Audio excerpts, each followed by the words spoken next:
quería agradecer a todos y a todas por haber venido a esta invitación del Departamento de Medicina Legal para en la primera actividad que este espacio medio raro que hemos propiciado y que estamos construyendo entre todos, y que esta es su primera actividad. Yo anoté una cantidad de cosas para no olvidarme. Una de ellas es el saludo de nuestro decano que está en el exterior y que por eso que no puede estar. Y el saludo del rector de la universidad que me pidió especialmente que lo transmitiera aquí. En este momento está reunido en el Consejo de Veterinaria, por lo que no podía estar, pero que nos estimuló mucho que siguiéramos adelante con esta idea. E incluso la unidad de comunicaciones de la universidad quiere registrar estas actividades para, no sé, es capaz que es interesante y vale la pena. Le quiero agradecer muy especialmente a la Embajada de México y a su agregado cultural, Eduardo Sosa, y a Blanca de Francisco por la hospitalidad y por habernos permitido tan gentilmente, con tanta buena onda, estar en este lugar tan acogedor. Agradecerle al Laboratorio de Ruemas, que también está colaborado con esta iniciativa, y comentarle nomás que desde el punto de vista del Departamento de Medicina Legal, el trabajo interdisciplinario es la línea fundamental y es lo que nos vamos a proponer hacer en el próximo periodo. Y dentro de ese trabajo interdisciplinario, esta propuesta que tal vez sea la más completa, la más exagerada o la más fundamentalista, como le quieran llamar, porque tratamos de ver categorías jurídicas y médico-legales desde perspectivas muy diversas como son la medicina legal, el derecho, el arte y el psicoanálisis. En realidad a mí me parece que de alguna manera también nos dedicamos a cosas bastante parecidas y que la exégesis, la autopsia y el análisis son cosas que siguen caminos bastante parecidos por cuanto tienen que ver con lo oculto, con la encriptación y con develar eso. Lo que no significa que lo hagamos con los mismos métodos, sino significa que veamos las mismas cosas en cada uno de nuestros métodos. Y por eso nos interesa este espacio en donde podamos compartir algunos fenómenos y algunas categorías desde perspectivas diversas que nos puede llevar a enriquecer nuestra visión. No nos proponemos nada más que sensibilizarnos un poco más y que enriquecernos con las reflexiones y con otras miradas. No nos proponemos crear un conocimiento nuevo y hacer un resumen con lo que se concluya de esto. Justamente eso sería una manera de esterilizar esto.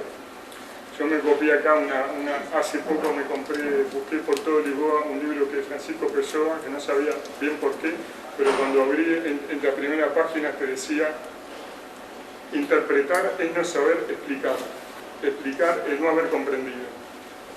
Y nosotros quisiéramos que se comprenda esto y que por lo tanto no haya mucho que explicar, ni que interpretar, y sino simplemente que captemos la diversidad de miradas. Queremos empezar con este tema que originalmente era la memoria, pero que después lo complicamos y le llamamos verdad material, que es una categoría que le gusta a veces a los juristas, la memoria y el testimonio, que es el testimonio, nos referimos especialmente al testimonio judicial, y nos interesó traer a un neuropsicólogo, a una psicoanalista, a un narrador como Mario Delgado, que se refería a esto y que en las conversaciones previas nos dijo mucho y nos dio una mirada totalmente diferente, que lamentablemente hoy no va a estar por un sinfín de razones particulares, pero de cualquier modo va a estar aquí a su manera, y una de las mejores maneras que sabe hacer es a través de su creación.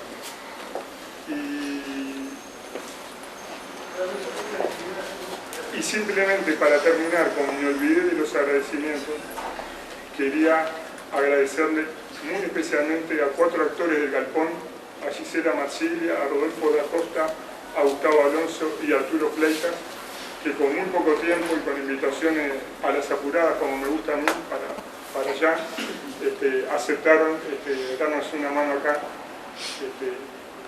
Y bueno, así que yo los dejo con ellos, que son los que van a empezar. Causa de buena muerte de Mario Delgado. Peixoto es un negro que aún vive bajo el agua de un río que yo sé que se murió y no de risa por rechazar un encargo, por no trenzar un látigo para el hijo del talón peludo, como le decían el patrón, porque nunca habían dado descanso. Aunque las mujeres digan en sus historias 1000 veces contadas y otras tantas deformadas que se emborrachó sin criterio conocido con 1 litro de malta, caminando luego sin noción de horizonte hacia la barranca del río, que se le finalizó el suelo y allí, medio abajo del verde miedo de los camalotes, se hundió sin volver más que un poco dentro de los gorgoritos que nadie vio. Pero la historia es muy otra, como siempre, como hasta ahora, como que nunca son contadas según por donde se mire. Versión de la muerte de Peixoto según el comisario. Que estando el ociso en espera de la lancha para llevarlo a él y su mujer hasta el poblado, el natalicio donde aquel reside, este se abrió de repente y anduvo sin tino hasta que cayó ahogado en el río que pasaba justamente por allí cerca de ellos, y su mujer, haciéndose muy tarde la noche, la infeliz dio cuenta, sentando la denuncia, y detrás de larga investigación, dimos el cadáver en el mismo lugar señalado por la interesada, luego de 3 días de búsqueda con evidente prueba de haber perdido la vida. Dejo sentado y a consideración que contra de lo dicho por su mujer no dimos con bebida espirituosa alguna, pero sí con una botella medio vaciada de malta negra que su mujer usaba para fortalecer leche, ya que estaba en situación de amamantar a Jacinto Peixoto, su hijo. Cosa de tranquilizar al señor juez, digo que el muerto ha sido enterrado en el camposanto del mismo poblado de residencia, el mismo día y fecha de este parte. Salúdalo muy atentamente el comisario. Versión de la muerte de Peixoto según su mujer. Lo encontré agobiado por una tristeza metida en la luz de los ojos, que casi ni me saludó cuando me vio con el niño, y eso que recién conocí a Jacintito, traído ese día del hospital de Sarandí, donde lo parí, y Peixoto, que es guasquero, debió quedarse en la estancia por la cantidad de lazos y manías que le había encargado el capataz, porque en estos mismos días empieza la guerra. Así que Peixoto no pudo llevarme, y tuve que ir sola y venir más sola todavía. Y cuando salimos de la estación del tren y llegamos a la barranca del río, donde atraca la lancha día por medio, lo encontré tan raro que se quedó siempre de espalda, como cismando en algo que no me daba cuenta. Y entonces le pregunté: vamos a ver qué te pasa, Peixoto, que ni contento estás, si somos 3 como vos querías, ahora que tenés un guasquerito de ayudante. Pero su oreja no estaba de mi lado, y como con mucha gana revolvió la maleta de las cosas mías, tironeando de pañales y rebozos hasta que la encontró, y empezó a tomar de mi malta desesperado de sed, pero de una sed muy rara, para lo que yo tengo visto. Le voy a decir que me asustó de mirar la botella vacía, mismo como los terneros miran la ubre del otro lado del alambre. Y entonces volteó la cabeza, para donde yo estaba, pero mirando el pasto, y dijo: espérame que ya vengo, y enderezó camino al agua, y hasta ahora, que no va a poder volver más, mi pobrecito. Fue así que perdió la cabeza y se murió. Del hijo del talón peludo. Y eso que nos habíamos hecho muy amigos, porque me gustaba verlo cortar el cuero, sobarlo, pelarlo, hacer los tientos finitos como un hilo de tan parejitos. Y el negro, entre barriza y rezongo por los desperdicios de cuero que yo hacía, queriendo cortar igual que él, le aconsejaba que dejara el oficio, porque él me iba a morir de hambre. Y decía que pensaba que con ningún oficio, ni con el de ni con el de tropero, ni con el de colchonero, ni con el de moteador, iba a servir nunca para nada. Ni siquiera con mis libros, dijo, que todavía le quedaban por averiguar la forma en que se vive de los libros. Y para terminar, escupió contra la pared, cosa que me hizo muy mal, si se quiere ahora que me acuerdo. Por eso, ese día me la pasé apedreando gallinas y leyendo revistas bajo los sauces del patio. Y en las revistas hay un hombre que no usa armas, solo un látigo como de 4 metros, con el que tanto le saca a uno el cigarro del labio como le tapa un frasco sin tocar ni el labio ni el frasco. Así que me dije, haré un látigo de cuero igual al del hombre de la revista, aunque me salga torcido. Y que me salió nomás, y se lo mostré a Peixoto, que me aseguró no haber visto nunca mamarracho mayor. Y entonces le quise mostrar lo que podía hacer con un látigo. Le voy a sacar el pucho sin tocar, le dije. Y por ser la primera vez, no le saqué el pucho, pero le dejé apenas una gotita de sangre en el labio de arriba. Y como me quedó mirando con tanta fijeza, tal como miraba yo a mi padre cuando me cruzaba la cara con el cinto, le dije que él tenía la culpa por no enseñarme a cortar y trenzar, que de tener otro látigo le hubiera sacado limpito el cigarro de la trompa, y le pedí que me hiciera uno de cuero blanco, y él apretó los dientes, que para hacer cosas así, dijo, y se levantaba del catre. Entonces, no te quejes si te pasa lo mismo otra vez, le dije. No digas después que yo no te advertí, así que mejor haceme un látigo, Peixoto. Pero no me contestó ni me habló por el resto del día. De la mañana siguiente fue que desapareció y no lo vi nunca más, que se murió en el río esperando a su mujer. Versión de la muerte de Peixoto según un negro que habló con él después de muerto. Pescando. Estaba pescando cuando el agua comenzó a zamarrearse. Y se me vino esa gota roja en un gorgorito y se quedó rondando la caña, pegada a la corriente, como al revés de las cosas del río. Que esa gota debía estarse yendo. Pero no, allí se quedó, para que me diera cuenta que venía de un labio rajado. Y cuando me agaché lo vi, a Peixoto lo vi. Y era en el fondo de la oscuridad, pero con los dientes clareando.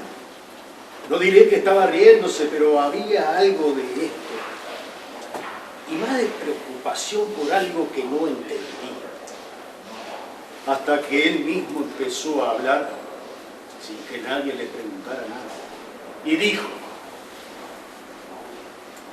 en realidad dijo muy poco. Dijo que nadie le había sobado en la cara en su vida, que no dejará que nadie lo hiciera nunca. Alguna caricia de mujer, cuando más, dijo, y menos un horizonte de esos, que por la cara se sabe cómo el hombre es del lado de adentro. Y si la cara se raja, también está rajado el dueño de la jeta. A menos que mate al que hace de esas cosas costumbre. capaz de repetirse con el gurí de uno y terminamos siendo una familia de jodidos de los peores, dijo. Y vaya usted a hacerse de agallas para matar a un guisote de eso. No conozco hombre que las tenga. Dijo 2 veces. ¿Sí? 2 veces, dijo. Pero si por lo menos lo mata, se quedará siempre sin entender nada en este mundo y con criterio de buey y no de toro. Así que quedó sin condición. Pero dijo que a cualquier parte no, que eso sí que no. Tiene que irse, dijo, donde nadie vea que le han dejado la trompa así. Pero no pude ver cómo la tenía porque se le fue yendo la voz con el sereno y le dije que mejor otro día me la seguía porque yo estaba apurado por el oscuro del aparejo, la caña y me vine. Así que si me quieren creer, me creen. Y si no me creen, y si no, me creen sin querer, porque el finado marchó con la corriente quién sabe a qué paraje. Aunque el comisario ande diciendo por ahí y haciendo partes de que Peyoto está aclarado y enterrado, solo para seguir holgazariano, como hace siempre, cuando los muertos no son importantes. Y esta ha sido la causa de la buena muerte, según Mario Delgado.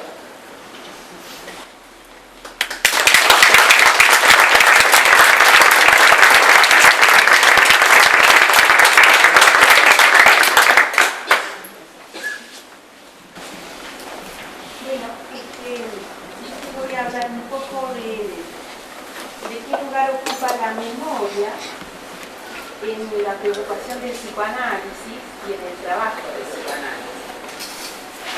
Al menos la memoria, que siempre fue un tema de preocupación para la teoría psicoanalítica, como toda idea y como todo uso de un concepto, ha tenido sus cambios.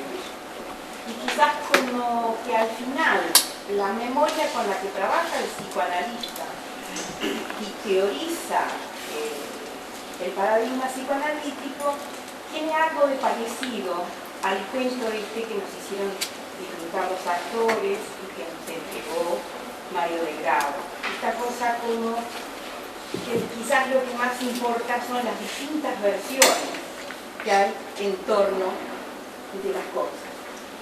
En 1924, Freud se sorprendía con una técnica de escritura y memoria que se producía por la impresión de un trazo sobre una lámina de celuloide que estaba adosada a una capa de cera. En este algo, en este instrumento, se grababa dejando una marca que luego podía borrarse. Este artefacto le permitió a Freud ejemplificar el doble requisito de la memoria, el requisito de conservar y borrar, de borrar y conservar. O mejor, que permite conservar porque lo hemos borrado. Ese es, ¿se acuerdan ustedes? El drama de Funes, el memorioso. Para poder disponer de algo hay que poder olvidar también. Mediante este bloc maravilloso, Freud propuso que la memoria se soporta en una escritura y en la discontinuidad del sistema perceptivo. Es como si todos nosotros, frente a un mismo hecho, la percepción de cada uno de nosotros y de todos nosotros tiene una discontinuidad tal que diríamos, cada uno habrá visto algo y relatará otro tanto. Este último aspecto constituye la base de la idea del tiempo, al menos para el psicoanálisis. Escritura, registro y discontinuidad eslabonan el antes y el después. Es así que el tiempo freudiano implica que el porvenir se sedimenta de huellas del pasado que se actualizan como por enganches. enganches de las anteriores.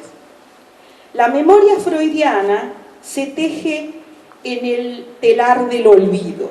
El borramiento de huellas implica un complejo proceso cuyas lazadas originarias, aquellas puntos por donde se comienza un tejido, para el psicoanálisis, esas lazadas originarias no reaparecerán jamás. Los sistemas de transcripción que Freud propone suponen una escritura primera, un origen, sí, pero Freud inventa una primera experiencia real de satisfacción para dar cuenta de la satisfacción alucinatoria del deseo de esas cosas buscadas, entre otras cosas, por la memoria. Ese grado cero de la escritura y de la memoria, ese punto inicial que en el tejido de crochet es una primer lazada, en el psiquismo es, en realidad, una experiencia primera y nostálgica. Nostálgica porque quizás nunca existió, y cuanto más la buscamos, más desaparece como punto a recuperar de manera absoluta. La gente que establece una relación muy importante con la morfina, muchísimas veces habla más que de la experiencia en la que le introduce el consumo, habla de una búsqueda en cada nuevo contacto con la sustancia de recuperar aquel primer impacto de una relación con la cosa. Y paradojalmente, cuanto más repite esa búsqueda del encuentro, aquella primera experiencia es más la evocación y la reorganización a la búsqueda de algo que finalmente es mítico como situación vivida. Pero es también un mito esto de la huella perdida e inicial sobre la cual tenemos nostalgia como de cosa perdida, es también un mito teóricamente necesario. Un pasado que nunca fue presente, pero esa experiencia primera y nostálgica que nunca existió funciona como un olvido radical que a modo de un imán atrae las nuevas impresiones de la percepción, cuyo funcionamiento es discontinuo. Es como que algo de lo nuevo también es registrado paradojalmente porque por algún lado se engancha con eso anterior. La lazada se constituye hilando y perdiendo. El tejido que se pierde puede nombrarse olvido. Si la memoria logra retornar en un cifrado y posible descifrado de huellas, es porque pagó su deuda, pagó un impuesto que es el precio del olvido. Es cierto que se produce un retorno de lo olvidado, pero ese retorno es una ficción, ya es una construcción, una ficción encubridora que vela y revela algo de la verdad, como estas múltiples versiones en torno a un mismo hecho. Tan solo algo de la verdad es como reenganchado, ficción que se nutre del olvido para hablar del inconsciente, para dar chances a la emergencia del inconsciente.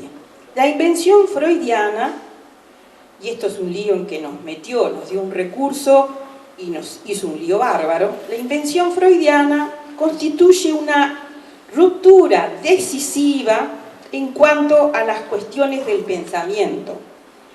Planteando la existencia de pensamientos inconscientes, Freud arruina el lazo de constitución del que se sostiene la filosofía de Descartes y Kant. Descartes y Kant nos habían familiarizado en una relación que funcionaba muy bien entre conciencia de sí y pensamiento. A partir de plantearnos la existencia de los pensamientos inconscientes, es ahora necesario admitir que yo soy allí donde no me pienso, o que yo no soy allí donde me pienso. Claro que podemos predicar muchas cosas sobre nuestra condición de sujetos, usar y decir de nuestro yo. Solo que allí estaremos hablando desde el ideal del yo y del yo ideal, aquel que en tanto ser social uno se esfuerza en sostener con dignidad. Sin lugar a dudas, uno predica muchas cosas, aquí estamos, intentamos hacer esto o esto otro, discutir entre todos, pero diríamos que esa línea de intencionalidad y de consistencia de nuestro sujeto, hecho de los ideales y de las buenas intenciones, en cuanto hablamos, queda agujereado por elementos del inconsciente, queda, digamos, como haciendo traspiés por elementos del inconsciente, y allí obviamente nuestra memoria de nuestra identidad se hace presente. Pero volviendo a lo de la memoria, ella es una figura de este yo no soy allí donde me pienso.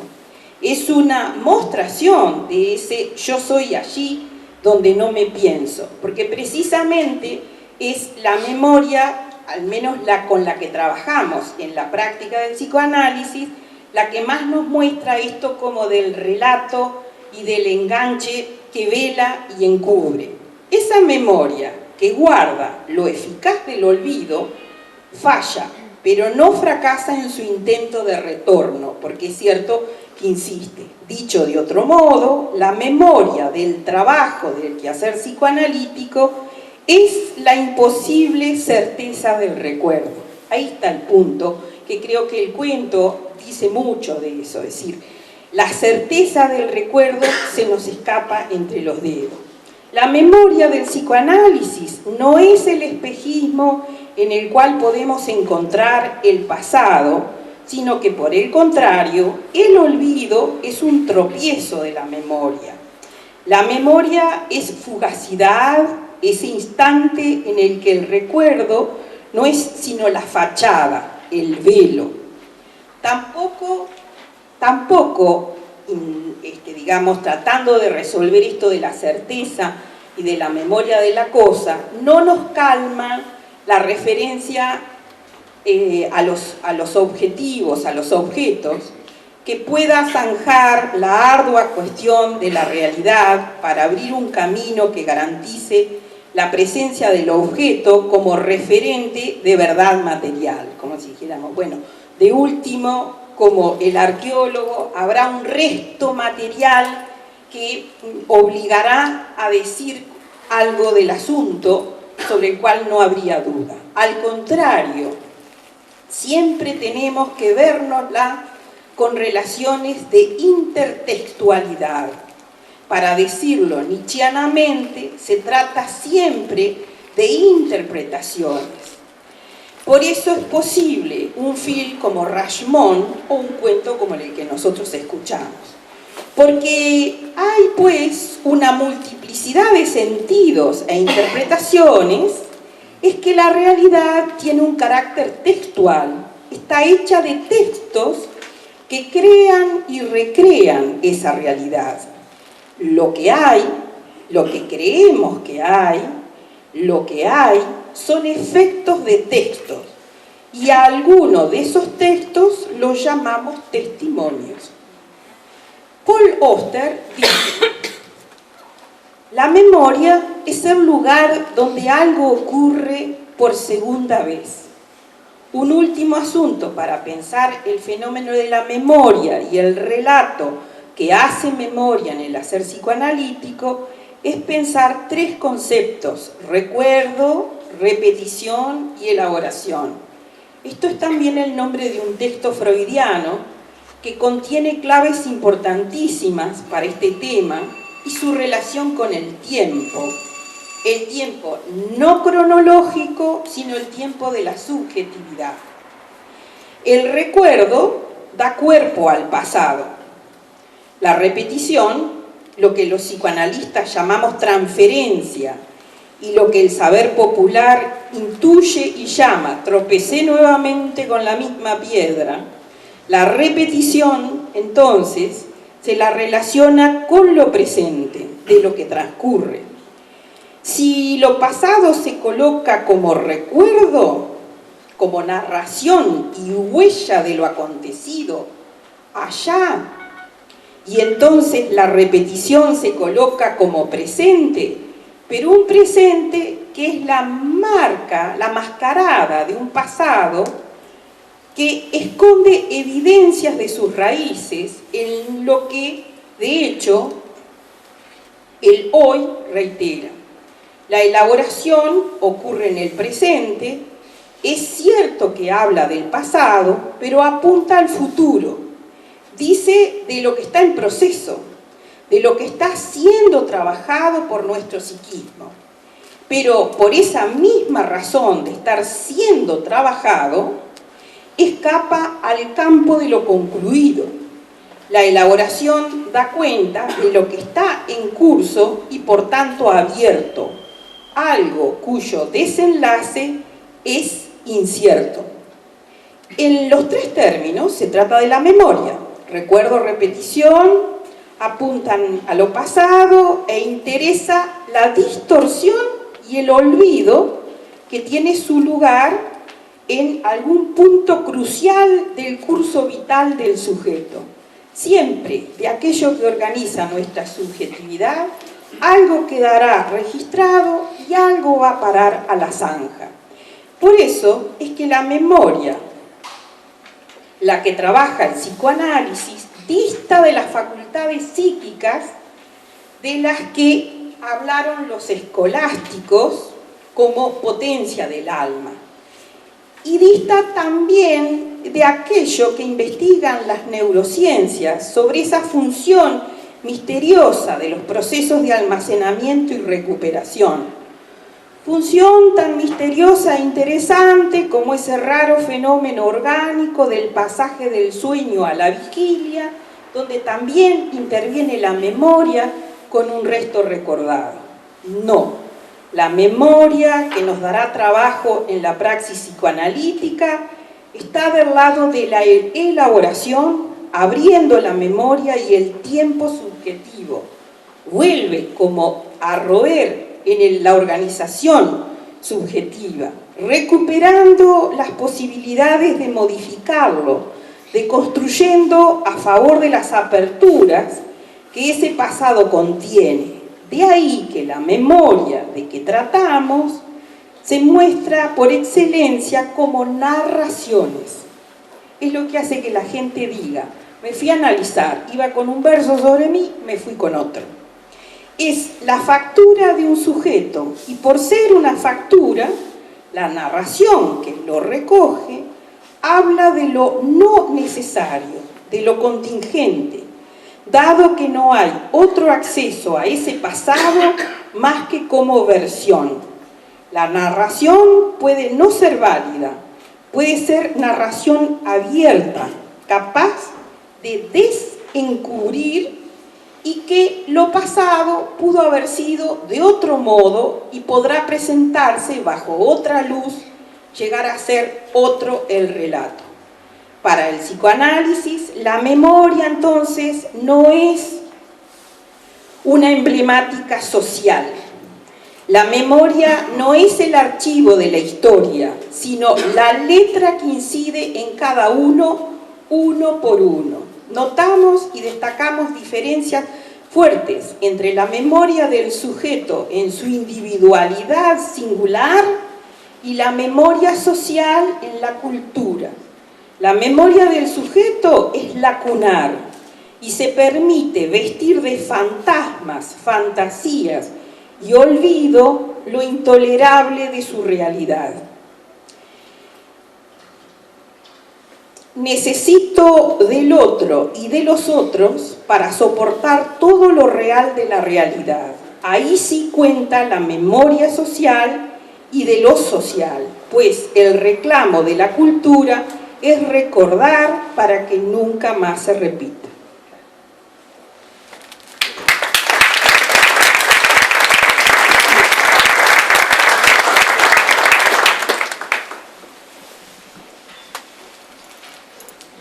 Buenas noches. Los saludé a todos, así que los saludo ahora. Tuve muchas dudas, porque sigo teniéndolas, con respecto a cuál debería ser mi participación en este encuentro tan interesante, que tenga cierta riqueza para todos, porque nosotros desde nuestra disciplina tenemos algunas restricciones que las quiero dejar sentadas desde el principio para que queden claras. Estudiamos las funciones cognitivas desde un solo aspecto, o básicamente de un solo aspecto, que es el funcionamiento del sistema nervioso central. En otros términos, podríamos decir del cerebro, aunque quedaríamos cortos porque no es solamente del cerebro. En el caso de la memoria no es solamente del cerebro, sino que es prácticamente del cuerpo, sistema nervioso central y el propio cuerpo, pero no vamos más allá de aquello que podamos, de aquellos modelos psicológicos, usamos modelos psicológicos naturalmente, en cualquier tema, el tema de la memoria por supuesto que lo usamos, no podemos ir mucho más allá de lo que sabemos acerca del funcionamiento de la corteza cerebral. Y si bien en este momento sabemos algo del funcionamiento de la organización y del funcionamiento de la corteza cerebral, estamos muy, pero muy lejos de saber ni la quinta o la décima parte de lo que es posible saber, y algunos dudan, podríamos decir dudamos, que alguna vez podamos llegar a saberlo completamente. Entre otros de las viejas dudas epistemológicas de los años 60, no sé si siguen hasta ahora, pero el individuo, el cerebro que se conoce a sí mismo, es una especie de tautología. Eso es una cuestión que puede ser muy discutible. El hecho es que en los últimos 30 años hemos aprendido mucho. Es una cosa que nos deja bastante contentos, desde ese ángulo exclusivamente. Yendo más al primer grano que quiero tocar, la memoria es una condición de la materia viva. Básicamente es una condición del movimiento, o está vinculada directamente al movimiento. Es una condición de la materia viva recuerda no en el sentido que recuerda que estamos hablando ahora, ni mucho menos en el sentido psicoanalítico del cual hablaba Zully, pero el máximo de capacidad de recuerdo es la memoria humana, porque en este enfoque, el máximo desarrollo de la corteza cerebral existe en el Homo sapiens, en el hombre, en nosotros. Está muy por encima de nuestra corteza cerebral en extensión, en propiedades, en funciones y demás, que la del más inteligente de los antropoides, que son nuestros